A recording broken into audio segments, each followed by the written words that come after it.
How to make deep fried sloppy joe biscuits. Go ahead and take 1 pound of ground beef and 1 packet of Sazon seasoning, and go ahead and mix it in your ground beef and cook your ground beef until it is fully cooked. Once it's fully cooked, you are going to drain the liquid completely and go ahead and take 1 can of sloppy joe sauce, mix that in.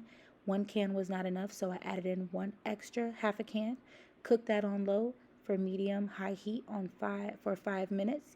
Then you're going to go ahead and take a packet of Grand Southern Homestyle Pillsbury dough biscuits.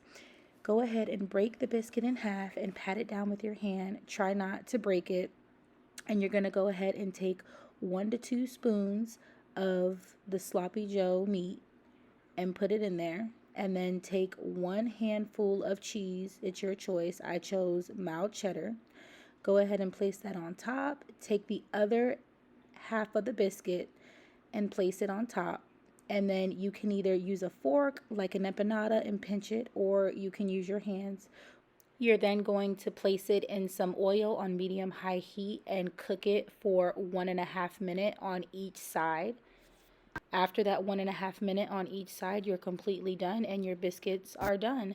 This meal only takes 20 minutes or less. It costs $10 or less and it's delicious. So thanks for watching. Like and subscribe.